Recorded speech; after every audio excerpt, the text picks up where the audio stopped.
आज spoken English का day कौन सा है? डे 22। और इस वीडियो में हम लोग सीखने वाले हैं यूज ऑफ देयर। ये देयर के ऊपर सेकंड पार्ट है। कौन सा पार्ट है? सेकंड। इसके पहले हम लोग देयर का यूज सीखे हैं कि सेंटेंस में कैसे किया जाता है। तो एक बार और बतला दें कि अगर आप लोग फर्स्ट पार्ट को नहीं देखे हैं तो पहले फर्स्ट पार्ट के वीडियो को देखिए और उसके बाद से सेकंड पार्ट के वीडियो को देखिए। जैसे कि हमने पहले ही बतलाया था कि देयर का यूज कब किया जाता है? किसी भी वाक्य में अगर नंबर दिया हो, संख्या, तो उसमें संख्या दिया हो और उस सेंटेंस में कोई कार्य ना होता हो, कार्य का बोध ना कराए, तो वैसे सेंटेंस को बनाने के लिए किसका प्रयोग किया जाता है? देयर। जैसे किसी चीज का संख्या बतलाना हो तो देयर से बनता है वो सेंटेंस इंग्लिश में। जैसे 4 कलम है, 4 लड़के हैं, 2 कलम है, 2 लड़के हैं, चाहे 2 कलम थे, चाहे 10 कलम थे, क्या, चाहे पानी है, चाहे पानी था, कुछ भी बतलाना हो जो काउंटेबल हो चाहे अनकाउंटेबल हो, अब बतलाना हो तो वहाँ पे सब्जेक्ट के रूप में किसका यूज होता है? देयर। देयर जो होता है इसका प्रयोग इंट्रोडक्शन देने के लिए किया जाता है, इसीलिए इसको इंट्रोडक्टरी सब्जेक्ट के रूप में भी जाना जाता है। ठीक है, ये इंट्रोडक्टरी सब्जेक्ट ये होता है। तो इस वीडियो में जानना है कि देयर का यूज कैसे किया जाएगा सेंटेंस में। ठीक है, तो समझा जाए। कुछ यहाँ पे स्ट्रक्चर दिए हैं कि पहचान क्या है। पहचान है संख्यावाचक वाक्य। ऐसा वाक्य जिसमें संख्या दिया हो तो किसका यूज होगा? देयर का। लेकिन याद रखना है कि वैसे वाक्यों से कार्य नहीं होना चाहिए। वो जो वाक्य है उससे कार्य का बोध नहीं होगा, लेकिन किसी चीज का संख्या बतलाया जाएगा तो स्टार्ट सब्जेक्ट के रूप में किसका होगा? देयर का। जैसे स्ट्रक्चर है पहला, देयर, इज, आर, वाज, वर, क्या। एक बार समझा जाए। सबसे पहले क्या लगेगा? देयर। उसके बाद क्या लगेगा? इज या आर। इज कब लगेगा? हाँ, इज तब लगेगा जब कोई भी वस्तु चाहे कोई भी चीज सिंगुलर हो यानी एक हो तो इज लगेगा, और एक से अधिक हो तो आर लगेगा। ये प्रेजेंट के लिए, प्रेजेंट के लिए। ठीक है, प्रेजेंट के लिए इज का मतलब होता है आर का मतलब भी होता है, लेकिन ये वाला है जिसमें बिंदु हो। ठीक है, आर। वाज, वाज का मतलब क्या होता है? पास्ट के लिए। हाँ, पास्ट के सिंगुलर के लिए इसका यूज होता है वाज। हिंदी क्या होता है? था। वर, वर का मतलब क्या होता है? हाँ, इसका यूज पास्ट के लिए होता है और प्लूरल के लिए होता है, और हिंदी होता है इसके थे। तो देयर, देयर इज का हिंदी क्या होता है? देयर आर का भी हिंदी क्या होता है? और देयर वाज का हिंदी क्या होता है? था। और देयर वर का हिंदी क्या होता है? थे। समझ में आया है ना? यहाँ पे क्यों हम हैं, था, थे लिखे हैं, क्या। तो सबसे पहले देयर, उसके बाद से इज या आर या वाज या वर टेंस के अनुसार, और उसके बाद काउंटेबल नाउन, वैसा नाउन जिसकी गणना हो। ऐसा कोई भी चीज जिसको हम क्या कर सकें? गिन सके, उसको क्या बोलते हैं? Countable noun.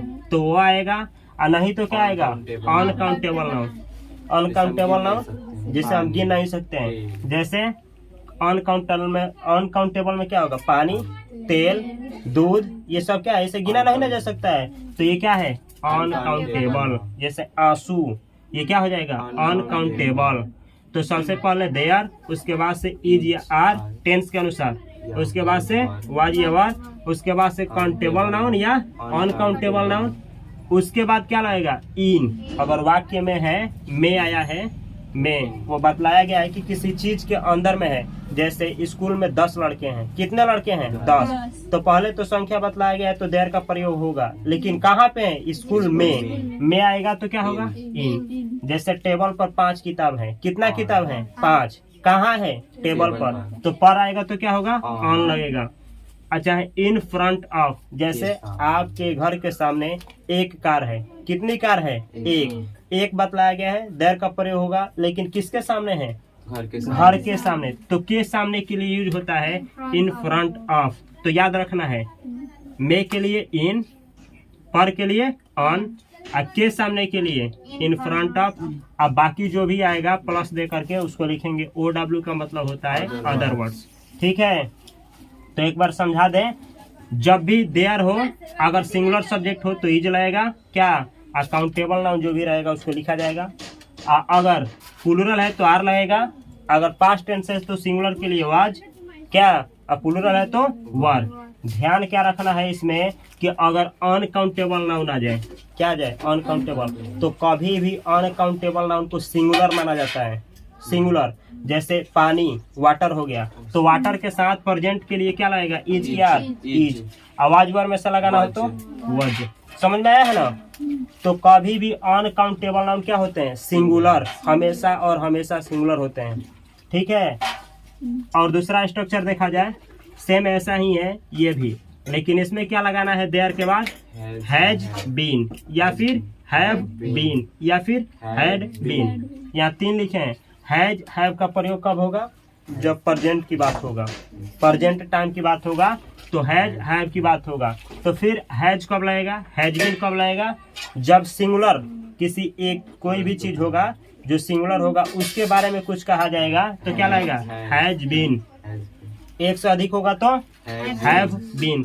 लेकिन इसी चीज को पास्ट के लिए कहना, पास्ट के लिए, तब क्या लाएगा, हैड बीन। समझ में आया है। और सेम वैसे ही आएगा इसके बाद काउंटेबल नाउन या फिर अनकाउंटेबल नाउन, फिर वैसे ही आएगा इन के मे के लिए इन, पर के लिए ऑन और के सामने के लिए इन फ्रंट ऑफ, और उसके बाद आएगा अदर वर्ड्स। लेकिन इसमें और भी हम जोड़ सकते हैं। क्या जोड़ा जा सकता है इसमें, और इसमें और जोड़ा जा सकता है टाइम। टाइम जोड़ा जा सकता है कि नहीं, क्योंकि ऐसे वाक्यों में किसका प्रयोग होगा, टाइम का प्रयोग होगा। हैव हैज बीन जब आ जाए, हैव बीन हैज बीन आ जाए, तो इसमें किसका प्रयोग होगा, टाइम का। तो इसमें हम लिखेंगे, और इसमें क्या लिखा जाएगा, टाइम। टाइम जैसे क्या लिखे, सिंस या यहाँ आएगा सिंस या फिर फॉर। ठीक है। और उसके बाद से रहेगा टाइम वाला शब्द, यहाँ पे टाइम वाला वर्ड रहेगा। ठीक है, टाइम वर्ड रहेगा और उसके बाद फुल स्टॉप। इतना होता है, समझ में आया है। अब इसको सेंटेंस में देखा जाएगा। इसका हिंदी क्या होता है, से है, से है, अच्छा से थे। पास्ट के लिए कहना हो तो से थे। तो ये लिखना कंपलसरी है, ये जानना कंपलसरी है। आगे देखा जाए, अब कुछ उदाहरण देखा जाए। अच्छा, इसका प्रयोग है, इसका प्रयोग कब होगा, एक बार जान लिया जाए। अगर कोई चीज ये बतलाया जाए कि संख्या में कितना है और कहाँ पर है, तो इसका प्रयोग होगा। लेकिन जब टाइम दिया हो, समय दिया हो कि कितना समय से है, तो इसका प्रयोग होगा। जैसे स्कूल में 5 लड़के हैं, तो किस स्ट्रक्चर का प्रयोग होगा, ऊपर वाले का। लेकिन स्कूल में 5 लड़के 10 दिनों से हैं। कितना दिनों से, 10 दिनों से। समय आया है ना, तो इसमें किसका प्रयोग होगा, इसका प्रयोग होगा। ठीक है। अब जैसे एक और देखा जाए, बोतल में पानी है, बोतल में पानी है, किसका प्रयोग होगा, ऊपर वाले का, ऊपर वाले का। बोतल में पानी 5 दिनों से है, किसका प्रयोग होगा, इसका प्रयोग होगा। ठीक है। एक बार लो उसको खोल दिया जाए पूरे को। ये पूरा समझ में आ गया ना। अब कुछ उदाहरण हम लेते हैं, ध्यान से देखना है। हमको बोलना है पानी है, केवल पानी है, तो इंग्लिश क्या होगा, there is water. There is water. Water क्या है, अनकाउंटेबल नाउन, तो इसीलिए हम क्या लगाए हैं, इज। ये प्रेजेंट की बात हो रही है, तो लिखेंगे देयर इज वाटर, पानी है। अगर इस तरीके से कहना हो, अच्छा इसी को एक दूसरा भी तरीका है, there is the water, there is the water. तो यहाँ पे आप लोग देखिए, यहाँ पे हम द नहीं लगाए हैं और यहाँ पे हम द लगाए हैं। ऐसा क्यों, ऐसा इसलिए कि अगर नॉर्मल सा पानी है, साधारण सा पानी है, तो ये वाला सेंटेंस बोला जाएगा देयर इज वाटर। लेकिन वही पानी खास है, पानी कैसा है, खास। जैसे कोई पानी को आप स्पेसिफाई करना चाहते हैं, खास बतलाना चाहते हैं कि ये जो पानी है क्या है, खास है, तो बोलेंगे there is the water, the water. किसी भी चीज को जब खास बनाना हो तो क्या लिखा जाएगा उसके पहले, द। 3 आर्टिकल होते हैं, ए एन द। तो किसी भी चीज को खास बनाने के लिए द का यूज होगा, द का। समझ में आया। ए और एन नहीं आएगा, क्यों नहीं आएगा, इसलिए कि ये अनकाउंटेबल नाउन है। अनकाउंटेबल नाउन के पहले ए एन नहीं लगता है। लेकिन ये जो द है, ये किसी भी नाउन के पहले आ सकता है, चाहे काउंटेबल हो चाहे अनकाउंटेबल नाउन हो। तो आर्टिकल भी सिखाएंगे। अगला सेंटेंस है, बोतल में पानी है। पानी तो है लेकिन कहाँ है, बोतल में। तो पहले इंग्लिश बनाया जाएगा पानी है, क्या होगा, देयर इज वाटर। कहाँ है, बोतल में, तो लिखा जाएगा इन अ बॉटल। इसको बॉटल पढ़ा जाता है, in a bottle, there is water in a बोतल, इन यानी में, अ बोतल यानी एक बोतल में, एक बोतल में, एक बोतल में। कभी भी अगर नाउन सिंगुलर हो तो उसके पहले आर्टिकल लगता है। जब पढ़ाएंगे आर्टिकल तो ध्यान से वहाँ पे समझना है। तो इसका हिंदी हुआ कि बोतल में क्या है, पानी है। इसको ऐसे भी बतलाया जा सकता है, चाहे बनाया जा सकता है, there is the water in the बोतल। अब इस सेंटेंस में, इस सेंटेंस में अंतर क्या है समझना है। इसका मतलब हुआ कि वाटर के पहले द लगाए हैं, अब बोतल के पहले भी द लगाए हैं, लगाए हैं ना। इसका मतलब हुआ ये पानी भी क्या है, खास है, और ये बोतल भी क्या है, खास है।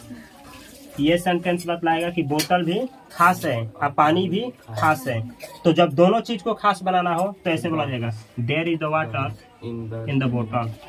और जब केवल बोतल को खास बतलाना हो, केवल बोतल को, तो क्या होगा, तो ऐसे देयर इज वाटर इन, यहाँ लगाएंगे द, तब बोतल। और जब हमको पानी को खास बतलाना हो लेकिन बोतल को खास नहीं, तब क्या होगा अंग्रेजी, हाँ, there is the water in a बोतल। समझ में आया है ना। तो जिस चीज को खास बनाना हो उसके पहले द का प्रयोग करेंगे, खास नहीं बनाना है तो नहीं करेंगे। समझ आ गया है ना ये दोनों अंतर। कुछ और उदाहरण देखा जाए। अच्छा, बोतल में पानी 2 दिनों से है, बोतल में पानी है लेकिन कितना दिनों से, 2 दिनों से।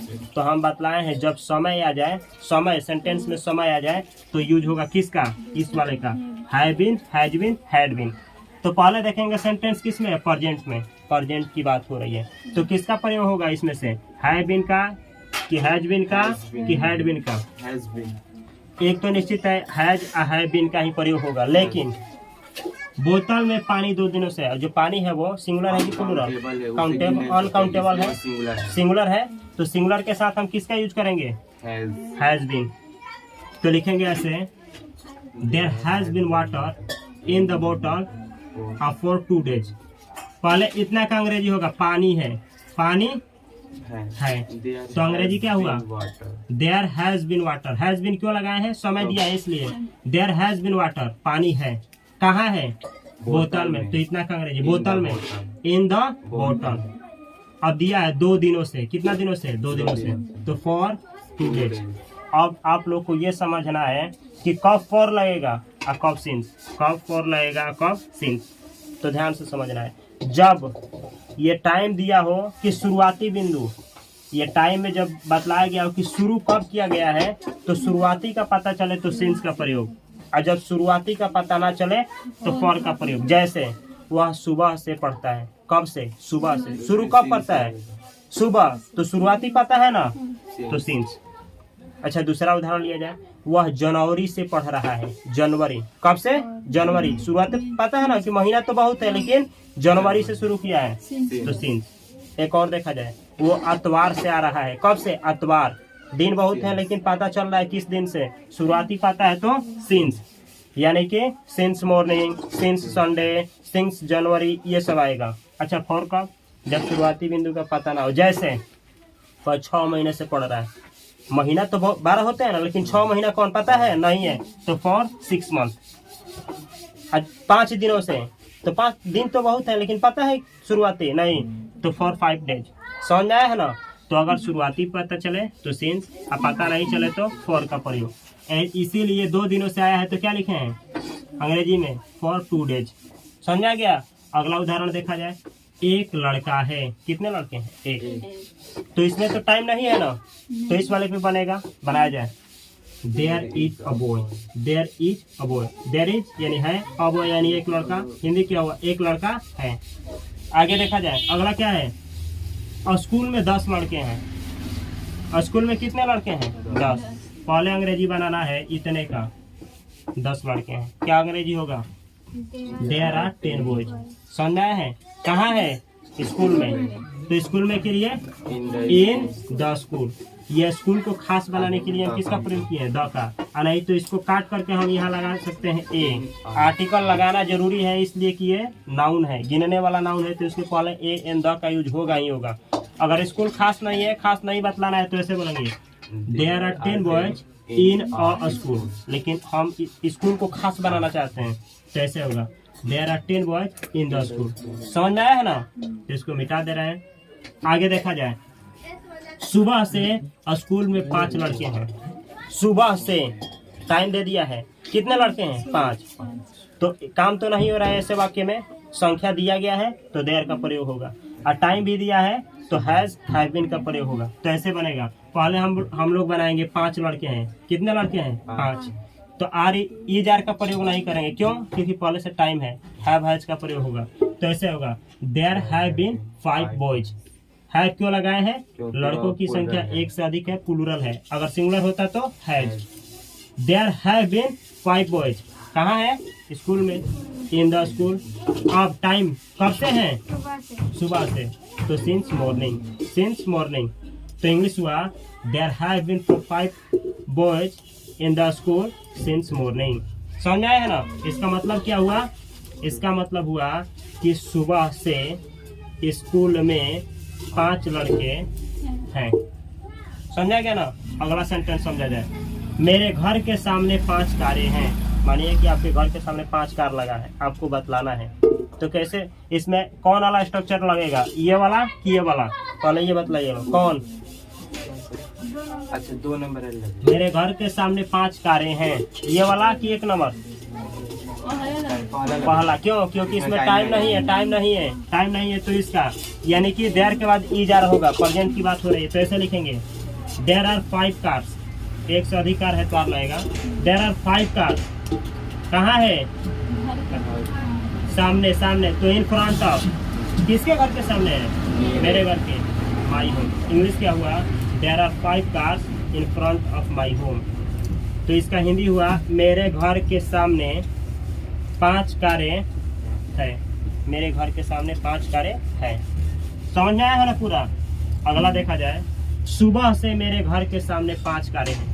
मानिए कि आपका घर है और सुबह ही उठे तो देखे कि 5 कार लगा है सुबह से, इस बात को कहना है। तो इसमें टाइम आ गया है, और टाइम आएगा तो इस स्ट्रक्चर का प्रयोग होगा, तो ऐसे बनाया जाएगा। अच्छा कार कितना है 5, तो हैज नहीं लगेगा, एक से अधिक है, तो लिखेंगे ऐसे there have been 5 cars in front of my home since morning. There have been 5 cars का मतलब हुआ 5 कारें हैं। सिंस मॉर्निंग यानी सुबह से, माई होम यानी मेरे घर के, इन फ्रंट ऑफ यानी सामने से, के सामने से। बहुत तरीका है इसका हिंदी निकालने का, तो ऐसे निकाला जाए, सुबह से मेरे घर के सामने 5 कारें हैं, मतलब सुबह से मेरे घर के सामने कितने कारें, 5 कारें। एक बार समझा दे कि कब किसका यूज होगा, जब भी वाक्य में क्या दिया हो, संख्या दिया हो, किसी भी चीज का संख्या बतलाना हो तो इस वाले का प्रयोग होगा, लेकिन उसमें टाइम नहीं होना चाहिए।